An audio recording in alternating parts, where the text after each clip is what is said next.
I want to welcome everybody today to our Lunch and Learn. This Lunch and Learn is being brought to you by a collaboration between Oklahoma Human Services, University of Oklahoma Ann and Henry Zarrow School of Social Work, excuse me, and the Center for Adoption and Family Wellbeing. We appreciate everyone joining during your lunch or noon hour. We want to get started so we can make sure to respect everyone's time and the great information being discussed today. First, let's go over a few housekeeping things for our time together this afternoon. First, we are recording this meeting. By participating, you are giving your consent to be recorded. Second, help us reduce distractions so we can all focus and participate. We have muted everyone to make it possible for everyone to hear the speakers. We want you to express your thoughts and questions. Please utilize the chat for this purpose. We will monitor the chat, and questions will be touched upon during our Q&A time during the last 15 minutes of the webinar. We want to see you, so if you are willing and you can, please turn on your video. If you are unable, that is fine also. To receive information about other post-adoption events, please list your name and email in the chat. We will make sure to add you to our contact list. Third, remember confidentiality. It is vital that we protect confidential information, so we will not share specifics about foster or adoptive cases in this meeting. All materials from this presentation will be available to you after the presentation. You will receive an email including a link to the resource database. Now I'm going to hand everything off to Lorraine Gerald, who is today's host. Thank you so much. And thank you all for taking the time out of your lunch to be here today. I hope everyone can hear me okay. So everything good? All right, awesome. As they said, my name is Lorraine Gerald. I write as the Adopted Chameleon on social media, and I am a domestic same-race adoptee from the baby scoop era. And today I want to start off with a little bit of the history of the baby scoop era. A lot of people don't understand or know what it is. So let me go to a share screen here.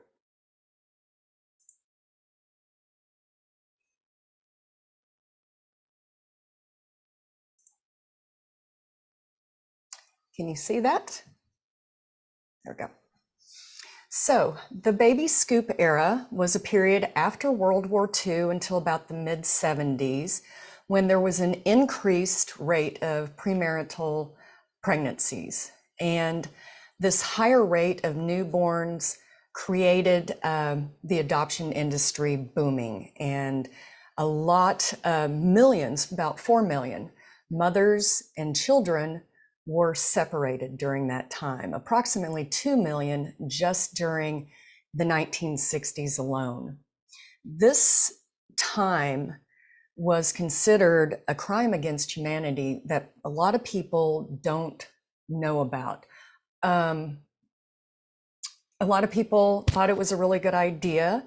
Have you ever seen the movie Narnia? A lot of y'all probably seen that. In the beginning of the movie, they show the bombing of London, and the kids are sent off on a train to go stay with people because of the war that's going on.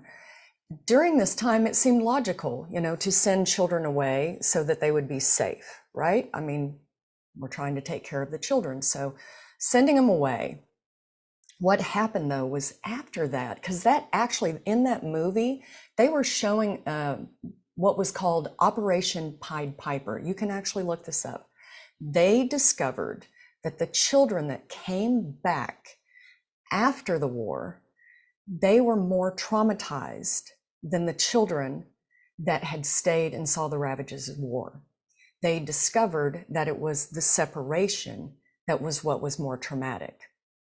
But then after that, the war, the influx of babies, adoption was booming. This is where people started more, it came before then, but this was the time when people saw babies as blank slates, not having any trauma. Closed adoptions were the norm. It was just, there was shame for the mothers. And some mothers' children were actually just stolen, outright stolen from them. But women couldn't get credit cards often, buy homes. The shame of the community and people around them led them to the relinquishment. And a lot of people nowadays still see adoption as an all good and infants as blank slates. Hopefully we all know that it is a trauma, but that's why I wanted to speak about this period, because a lot of people don't know this and they're still using this old narrative as how to go forward now when there are better ways to do this. As a matter of fact, it has come to, in 2013, Australia actually apologized for their forced adoptions, because it wasn't just in the United States, this was worldwide. They believe that there was about 250,000 mothers and children affected. In 2015, Canada came along and apologized. They established a fund for reparations for some people. That is still going on. Ireland, 2021, recently, they apologized for the profound and generational wrong done to survivors, and the states had failed them. Then last year, there was a sincere and heartfelt unresolved apology from Scotland, and they said what happened to these women is almost impossible to comprehend. So, being a baby scoop era adoptee, I had a closed adoption. My adoptive parents loved me. They just never talked about it. It was never talked about. And that's why I wanted to go back to this slide, because I want you all to look at my eyes here in this slide. Look at the baby. I'm having a completely different experience than my adoptive parents. This picture was taken on my first birthday. The date on the back is my birthday, and I'm 1 year old. I look very disassociated. I'm not engaged. It looks like I've pretty much given up. And my adopted mother, she used to say proudly how I never ever cried. And we know that now that that's an issue when children don't cry, right? There's a problem there. But at the time, and unfortunately, because this was so prominent, this, millions of people around the world were affected, this narrative has come into modern day, even till today. When I'm talking about my life, people will fight me and say that babies don't have any issues being separated from their mother. They actually have more issue as an infant, because the mother actually works as the parasympathetic nervous system for the baby. That's why skin to skin is so important. They've done the test where they can put breast milk on the pad and the baby knows where the mother is.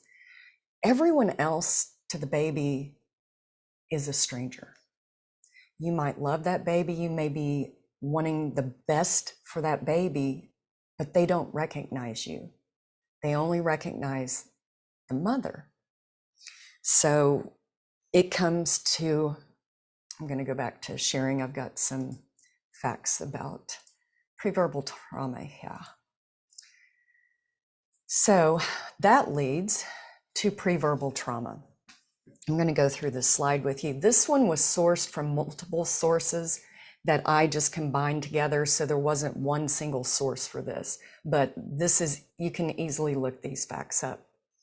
Preverbal trauma is a disturbing experience that occurs in early childhood before a child can speak, and it can have lasting effects, which a lot of adult adoptees and closed adoptions we speak about now. You can have attachment issues. Infants have disturbed attachment, sleeping and eating disorders. I know I did as a child. Uncomfortable sensations, physical sensations, flashing images.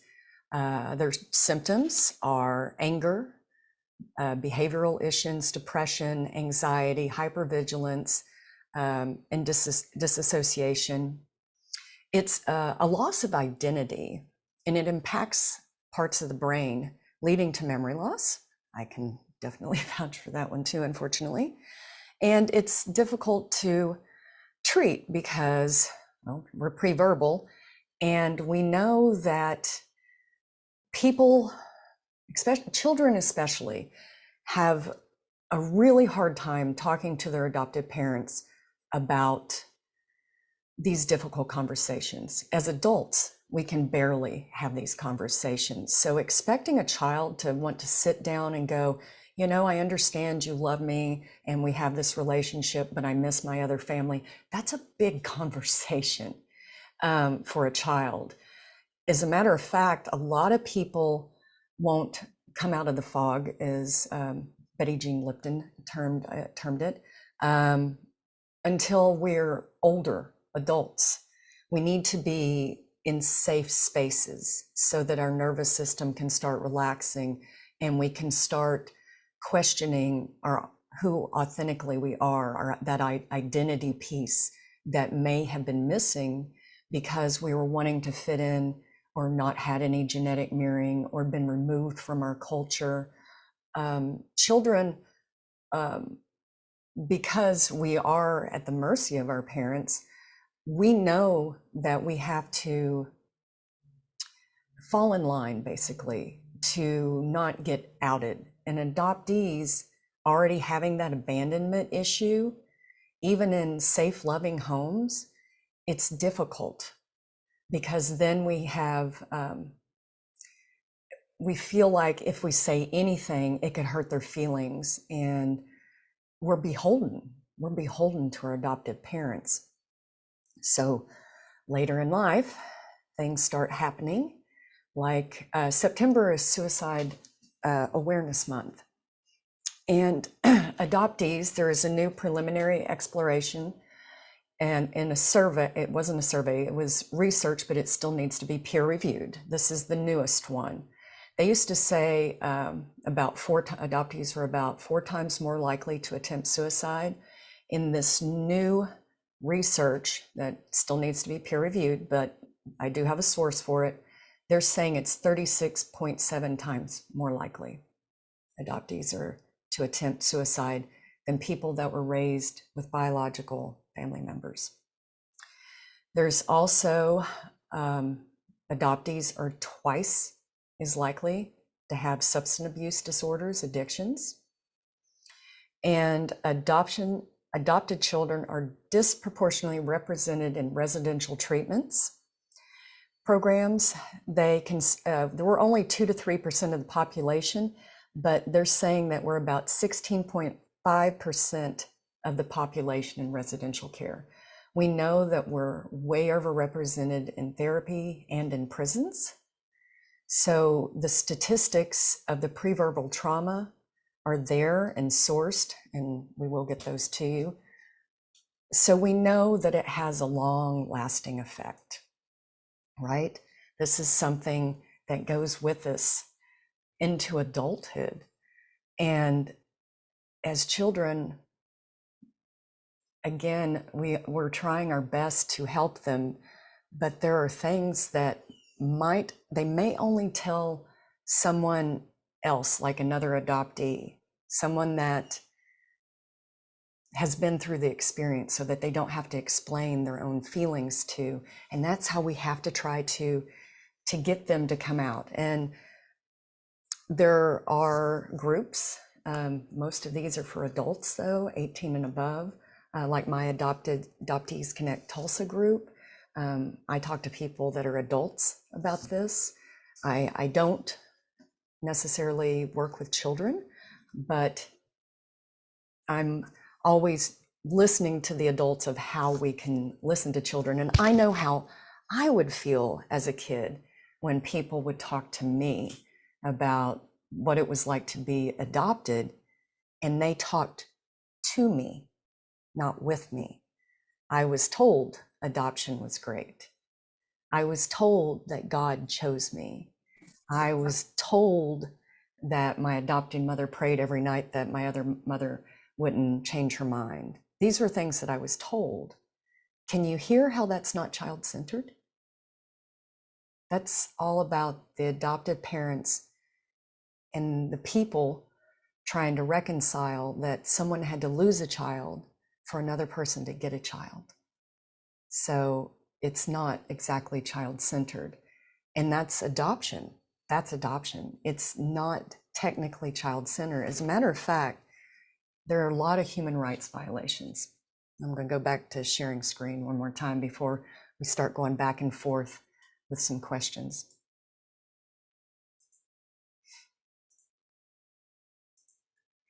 This is the United States. When adoptees say that we don't have the same rights as kept people, this is what we're talking about. The green states are the unrestricted. There are, I can't remember. This is all that's unrestricted. These are the only states that allow adoptees complete access to their original birth certificate, any health history, and to know who their biological family is. That's it. Then you can see Oklahoma in there, we're compromised. There are restrictions. And then the red are restricted. This is what we're talking about. This is just flat, simple, a human rights violation. There is no such thing as a closed adoption anymore. And adoption agencies still offer them, especially in the restricted states. But with commercial DNA, social media, people talk, there's no actual closed adoptions anymore. And people shouldn't be kept from their heritage, their culture, their biology. That's what leads to the loss of identity and all of the things that I just went through, the statistics. And like myself, I'm a statistic in every one of those that I showed. So we need to do better. This just needs to be all green all the way through this. Adoptees, that shouldn't matter which state I was born in or adopted in or whatever. I should be able to get my records that are mine in any state possible. The state of Tennessee, where I was adopted from, I'll share a little bit of my story here. When in 1995, they allowed me to have my non-identifying information. I was in my mid-20s. So I wrote to the state of Tennessee and I said, can I have my information? They said, sure, send us $150.10 for each piece of paper, and you're going to have to get it verified that you are who you are. And I was in college, because I didn't go to college right out of high school. I was in college.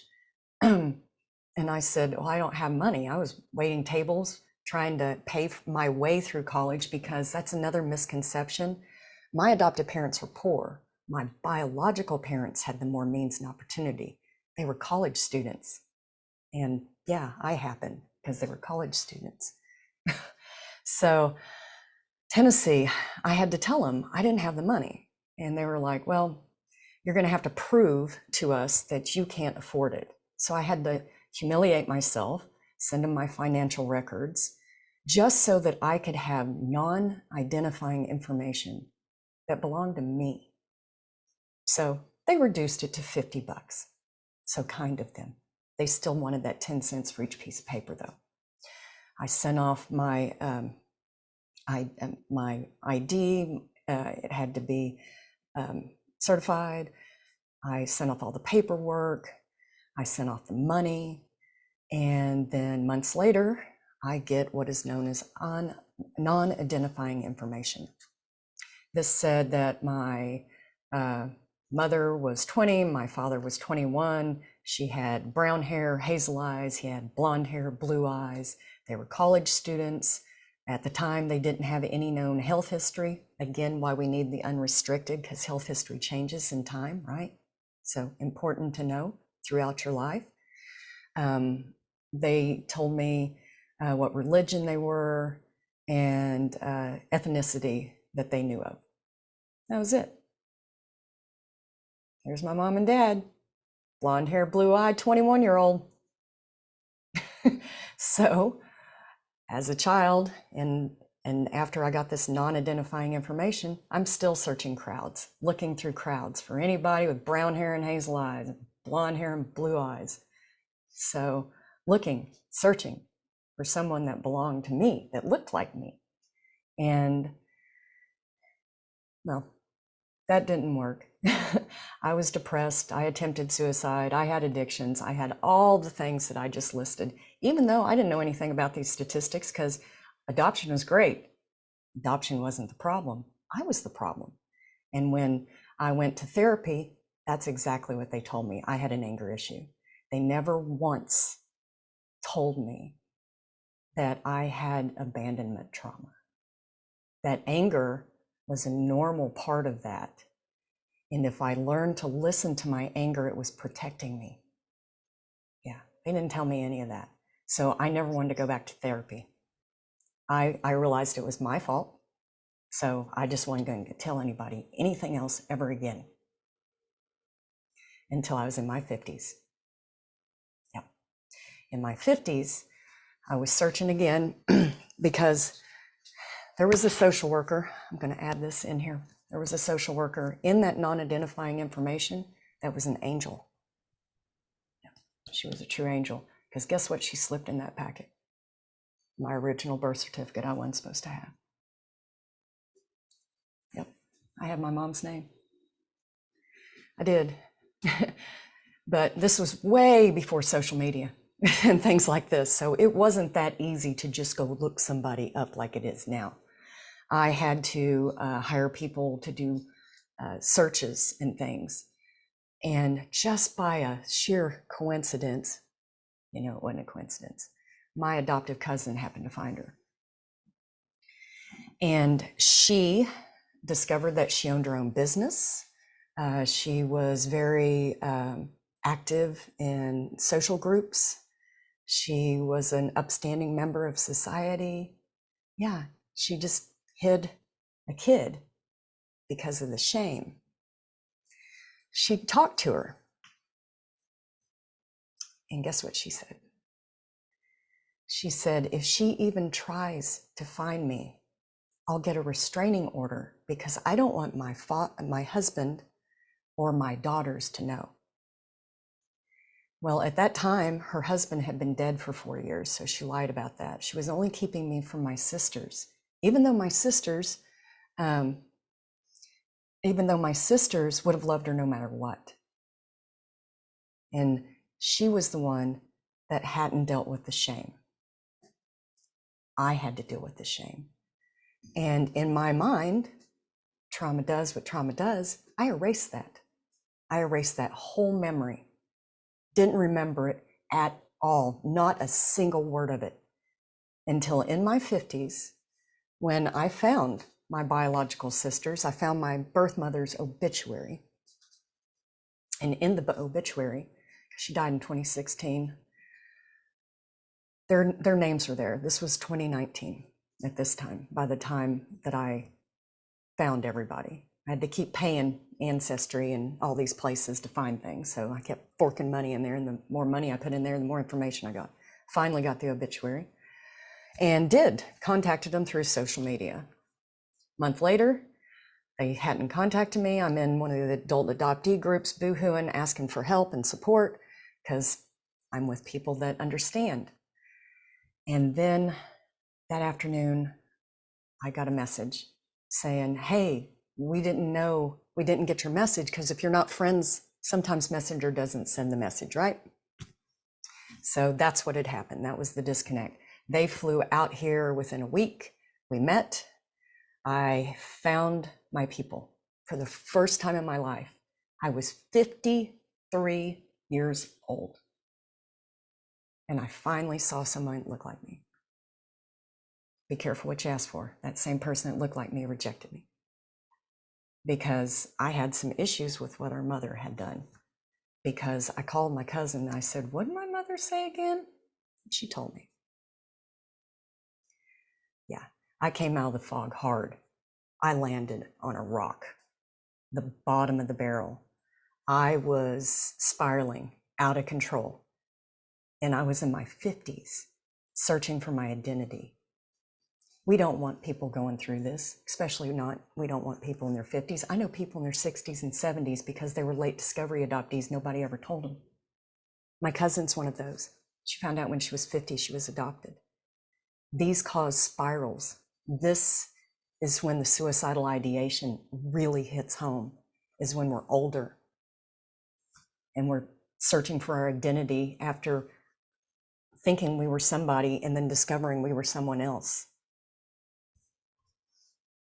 So what did I do? I started writing about it in 2019 as the Adopted Chameleon. I started telling my story because telling my story removed the shame, the guilt.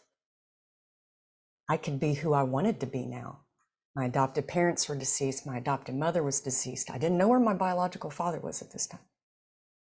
So I started writing and releasing the anger and telling the story of the shame, because I wasn't a dirty little secret anymore. And I never agreed to being a dirty little secret. And I took my power back. And in that time, I became a Kundalini yoga instructor. And then I went back and took trauma-informed yoga therapy. I became a Reiki master. I started studying everything you could on adoption. I created the Adopted Chameleons, plural, Facebook group for adoptees and all MPEs, which is misattributed parental event. That's like donor conception, surrogate, former foster youth, anybody that wasn't raised by a biological parent. So I gave other people a safe space to speak. And the more trauma-informed I became, the better that I could help others when I teach yoga, or just in my consultations and coaching and speaking. From being there, from being in that rock bottom place that I was, digging myself out, I knew what other people needed and how to speak to them. Before I go on, I'm just going to ask, does anybody need to take a breath? Just take a breath. Let's just in through our nose, out through our mouth. Let's take a breath for a second.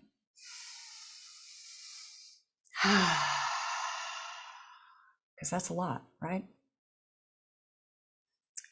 And it still goes on today, where the adoption industries, especially the private adoption industries, will use coercive tactics, because there are approximately 40 hopeful adoptive parents for every infant relinquished. And I'm using infant specifically because people will wait years for an infant, and they pay more for white, healthy children than they do other children, because children are commodified in the private adoption industry. And we know that in the adoptee community because we've seen it. And we've also witnessed rehoming. There is rehoming on social media.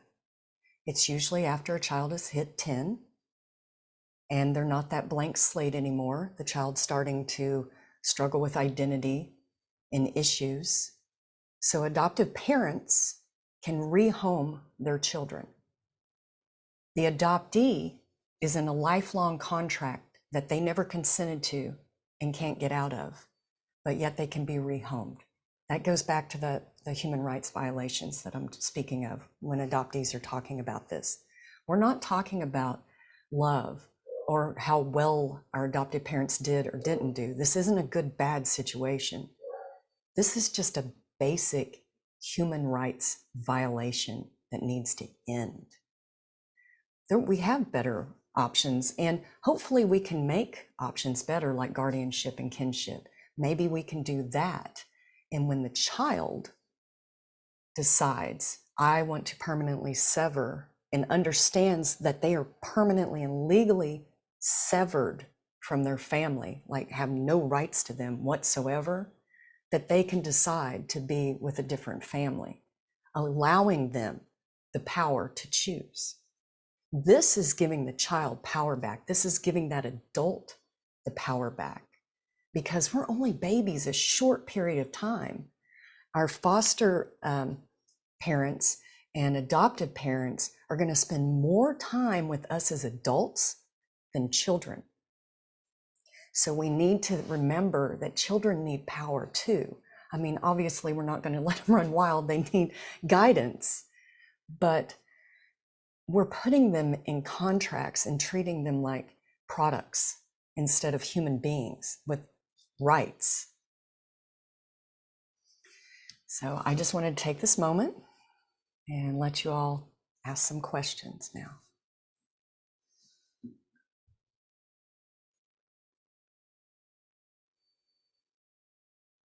A positive experience? As children, that one's a good question, because as a kid, I knew something was wrong, but I didn't have the capacity to question authority, even though I did ask a lot of questions, and I was told to be quiet a lot too, because I asked more questions than I probably should. But typically, I would just sit with it. Like the picture of me at 1 year old, every year on my birthday, I was sad. I didn't know why. I got gifts in a birthday party. I thought it was me, so I wouldn't tell anybody else, because obviously I should be thankful for that. That's fantastic. You know, Christmas, yay, gifts. Why am I sad? I thought I was broken and I was the problem. So as a child, I didn't say anything to anybody. I just stuck that thing right down until I was an adult and started coming out of it more. Like in my mid-20s, I would drink to excess and I would talk about it. That's when I could talk about it with people. But I was using that as a numbing agent, an unhealthy coping mechanism, which I learned later that that's why I was doing that. So yes, it's usually when we're not using the unhealthy coping mechanisms and we're into our own home, we're in our safe space. That's when we're more willing and able, literally able, to start discussing the things inside us that we know just aren't right, like the anger and rage that comes up that's protecting us.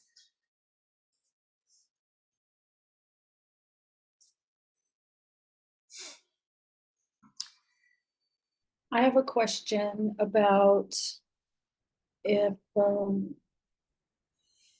children come from adopted identity, are they most likely to adopt as parents as well, or? That would be a good one for someone to do research on, because the US adoption industry is worth $25 billion a year. It's unregulated, and as I showed you, each state, it's different. So there haven't been a lot of studies done.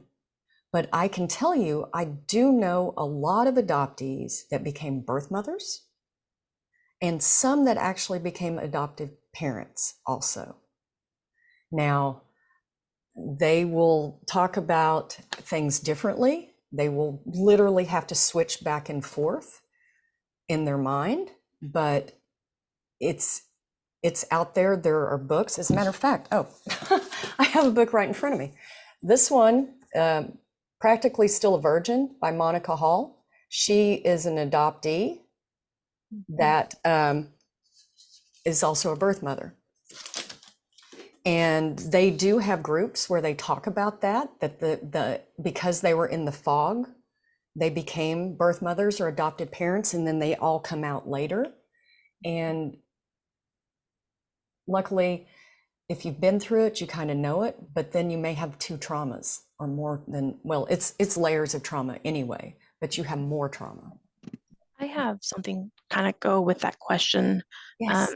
As an adoptee myself, have found myself wanting to adopt, but at the same time wanting my own, so I can finally have a family that looks like me.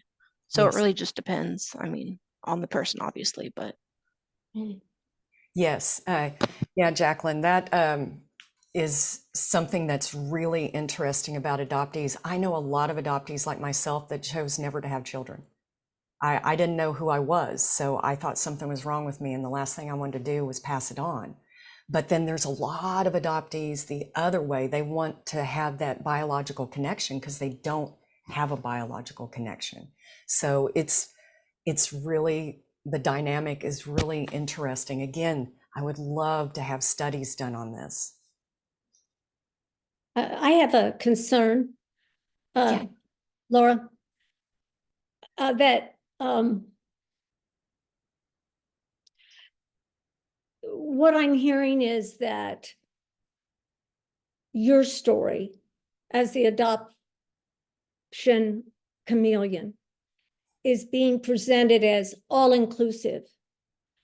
And I feel that that's a risk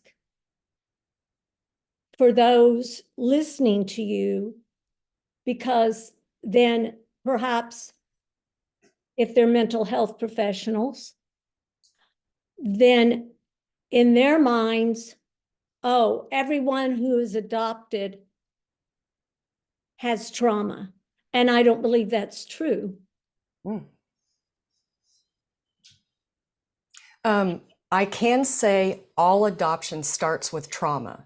Now, how the trauma is going to affect the individual is each individual, but all adoption does start with trauma.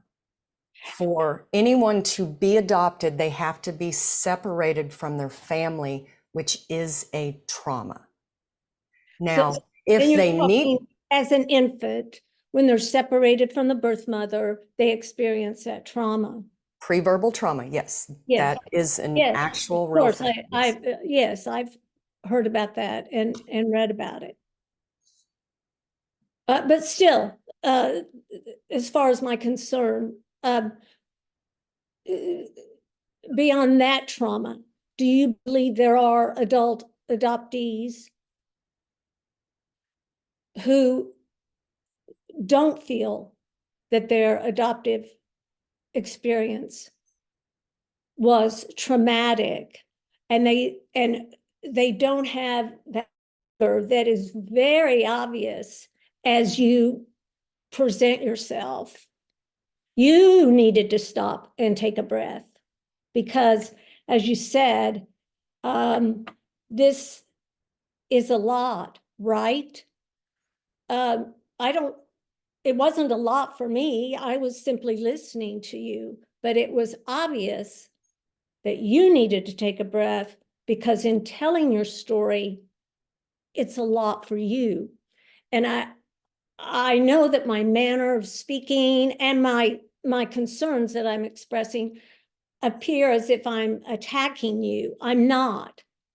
I simply want to know if you feel this is all inclusive, that there's never a positive experience for adult adoptees as they look back on being adopted, or adopted children. Is it ever a positive experience? Thank you, Dale. This is exactly what I deal with almost every day on social media. So what I will say again is all adoption does start with trauma. You Yes. can't remove the baby without it being traumatic. And then I mentioned the fog, which is a real state. I think all human beings have some sort of a fog that someday they either will or won't come out of, because we deal with traumatic experiences as individuals. So yes, someone can say they've had a positive experience, and they had a positive experience. That's great. But are they saying that they had a positive experience because they never explored any differently? Are they still in the fog? These are questions that only individuals can answer. I'm not answering that for them. I'm just showing that it is a developmental trauma. It's a pre-verbal trauma. And that there are human rights violations actually being committed to this day because of profit and commodification of infants. That's what I'm saying. Can it be a positive experience? Absolutely. Some children need to be put into a safe environment, but infants typically are not that. The mother usually, and there are statistics on this, something like 96% of women that relinquished, had they had support, would have kept their children. So there's only a tiny fraction of infants that would actually be relinquished because the mother wants to relinquish. And read that in your bio. Or I believe I read it in an Instagram post that Dale, in efforts to allow everyone to kind of ask some questions, if there are some further discussions, we'll be happy to kind of have some conversations. This is a lunch and learn for Lorraine to share her story and her experiences. If there is more of a one-on-one conversation, that's something that maybe we can definitely do. Just in an effort for, we've had a lot of questions in the chat, and I want to make sure that everyone's questions get answered as well. Lorraine is speaking to her experiences, which is definitely not all inclusive. There are multiple experiences across the board. We have had a couple of others chime in as well who are also on the call, who are adoptees. And I encourage you to check out some of their responses in the chat as well. And please email me. I'll include my email at the end, and we can set up a call to discuss a couple things further. I'm a clinician myself. We put some of these on. If you have a couple of things, some concerns or things that you'd like to discuss some more, I'm happy to do that. But we do have a few more questions that have kind of gotten thrown around just in the chat, and I don't want to lose those. Thank you. I can't. I apologize, Sierra, and I apologize, Laura. I didn't, obviously I was taking up far too much time, and I apologize for that. I will now mute my mic. Thank you for the question, Thank you, Dale. Dale. Thank you. So just to kind of circle back, Lorraine, a couple of questions ago, we had one that says, as an involved professional, how can we best support both the adoptive parents and the child in that they both have an extremely unique and vastly different journeys and perspectives? And I think I would also maybe tie in there some birth parents as well. So just to kind of add on to Tabitha's question. So how can we kind of be involved as professionals with everyone in that adoption realm? Well, I would focus more on the child. When people adopt, often it's their last resort. They've tried fertility and things, and it's led them to adoption. I'm not saying all, but many, especially when they want an infant, they're wanting the baby experience. It's more, it's egocentric thinking instead of child-centered thinking. This is what I want. This is the experience I need because I have infertility trauma or XYZ. I need this to help me. And the baby becomes a Band-Aid for something that they can't fix anyway. Like in my experience, both of my adopted parents were traumatized horribly. My father was a Korean War vet, and my adopted mother had a forced hysterectomy. So she didn't have choice, and my birth mother didn't have choice. She only wanted to be a mother. She was a lovely woman. I don't want anybody to sit here and think that I'm talking bad about my adopted parents. I'm talking about just facts and statistics. They loved me, but I still had all of these things. Love wasn't enough. And they sell love as the fix to trauma, but we know love can't fix trauma. If your child goes to school and they're in a school shooting, you love them, but they had a trauma, didn't they? Right? The baby only knew the mother and was ripped away from the mother and handed to strangers. And now that child is growing up with a lot of questions. Even open adoption, which is what adoption agencies typically promote nowadays, they close within 3 to 5 years because the adopted parents have all of the control, and the birth mother and biological family don't have any control. My biological father never knew I existed till I was 55 years old. I had 3 years with him before he died. And that is still legal, not to even check with the biological father before the child is relinquished. And most birth mothers, they only need $5,000 or less just to get them through for the things that the necessities that they're going to need to support their child. And these are things that adopted parents need to know, because they're spending $40,000 plus on fees for the adoption agency to get a baby, when maybe that mother only needed $500 to $5,000 to keep it. So these power dynamics decide who gets to parent. This is something that needs to be it needs to be talked about. It's an uncomfortable conversation. I get that. But we need to be comfortable with the uncomfortable so that we can grow. And if we don't listen to the facts, the statistics, the history, the lived experience, how are we ever going to do better? Lorraine, this isn't my question, but it was in the chat, and I really liked it because you talked about, as they get older. Do you feel it makes a difference when adoptive parents are open with the child from the beginning, telling the story of them in age-appropriate ways as they grow? Absolutely. Children should, late discovery adoptees, there's an acronym, LDA, late discovery adoptees, should not exist. Everyone should know from the beginning. Tell them from the beginning. Just start talking it in, letting them understand with stories, with books. There's a lot of adoptee written kids books now that can help with this.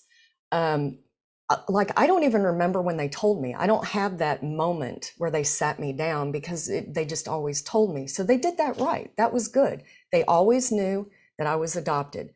Now, my parents didn't really help me find my biological family, which is something that the adopted parents, this is one where adoptees kind of go, oh, I don't want my adopted parents helping me find my biological family.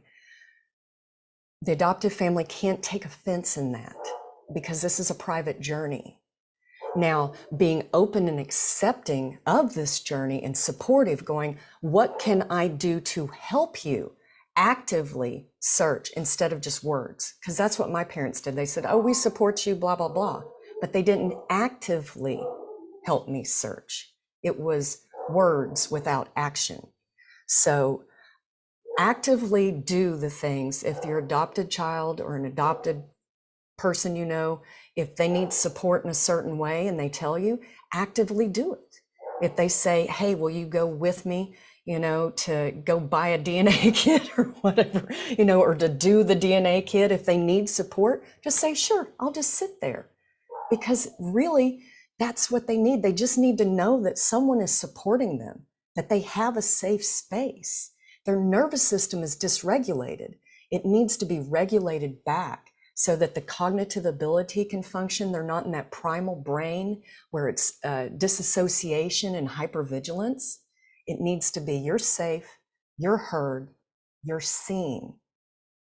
So speak your truth and let me know what I can do to help you.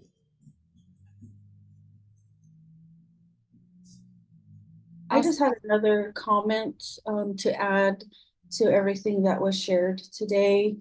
I'm speaking from an indigenous tribal standpoint of how historical trauma and colonization opens up the heart and mind of the people that are involved in Indian child welfare, or with the state, or the country as a whole.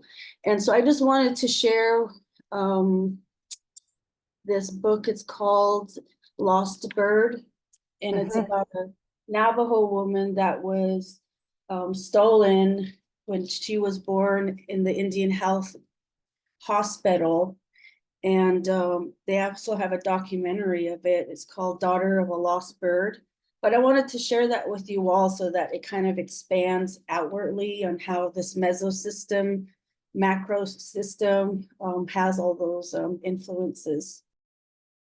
Thank you so much for sharing that. Yes, the cultural loss and colonization. I mean, adoption is rooted in racism and colonization. So yeah, there's a deep, dark history that unfortunately a lot of people don't know about because it's not discussed. As a matter of fact, Georgia Tan, you can look her up, she was a child trafficker. She had the Tennessee Children's Home, and she was going to trial and died right before that, but there were thousands of children that she sold to the rich and famous. You all might know Ric Flair, the wrestler from long ago. He was one that Georgia Tan sold. She used to run ads in the paper saying, this is, a gift, a child is a gift, buy, get a baby for Christmas. She'd show them sitting underneath Christmas trees. Children died in her care. She literally kidnapped children to sell to other people. And the reason why I bring this up is not to just, poo-poo on adoption again, but unfortunately, the modern day adoption industry took most of her policies and put them into place, like the blank slate and the closed adoption. It was all from Georgia Tan. Wow, so much great historical kind of context, some things to really, really think about and look at, Lorraine. So thank you so much for all of that thus far. Thank you for some of the recommendations. I hope in sharing some of your story that everyone is able to take some of that to think further. What does this mean for you? What does this mean in your work? Whether that be you are an adoptee, you are an adoptive parent, you're thinking of this, a foster parent, you are a clinician, we can all kind of take something into our work. As we kind of wrap up, Lorraine, what do you want to leave us with? What are your kind of final thoughts? We have a mix of some adoptees here on the call or on our Zoom here. We have some birth family members, we have adoptive parents, foster parents, and clinicians. So what words of wisdom do you have to leave us with today? We heal in community. So let's have those conversations. Let's keep talking. We can make things better. Love is important. There's got to be love. There's got to be open communication. Let's do better for future generations. Let's help our nervous system, all of us, whether we've been affected by it or not. Let's just have that empathy for each other, that hopefully we're all trying to do the best that we can and just see each other as humans instead of feeling defensive if we get triggered by something that I or anyone else says. Look inside. Why are you being triggered? Maybe it's something inside yourself that needs to be resolved. I know when I get triggered, that's something that I always do. Why am I feeling this? Is this me or is it something else? Mm-hmm. But let's just make sure we keep having those uncomfortable conversations so that we can learn to be more comfortable with it and grow. Thank you so much, Lorraine. And I know that you have mentioned your your Adoptees Connect in Tulsa and a couple of other things. I know that you are very connected with some groups. If you wouldn't mind sharing that for some of us here on the call that might not know about those things. Yes, Adopted Chameleons is for those that have been affected that weren't raised in their biological family. Adoptees Connect Tulsa, I have those meetups once a month for adult adoptees, former foster youth. Again, anyone that wasn't raised in their biological family can come to those meetings. I teach on Zoom every Wednesday and Sunday, trauma-informed Kundalini yoga. This is on my website, LorraineGerald.com. I'm also a Reiki master, and I'm on the steering and implementation committee here in Oklahoma, hopefully we can help everyone get better mental health care. And I'm always open to consultations and coaching. All of this information, again, is on my website. I hope that I can help you all or talk with you all some more. If you have any questions, please reach out. I will talk about the uncomfortable things. Thank you all so much. Thank you. Thank you. Thanks for being here and taking the time. Thank you so much for joining us today, Lorraine. You can find a recording of this. I believe Carly just posted into the chat our OK Fosters link.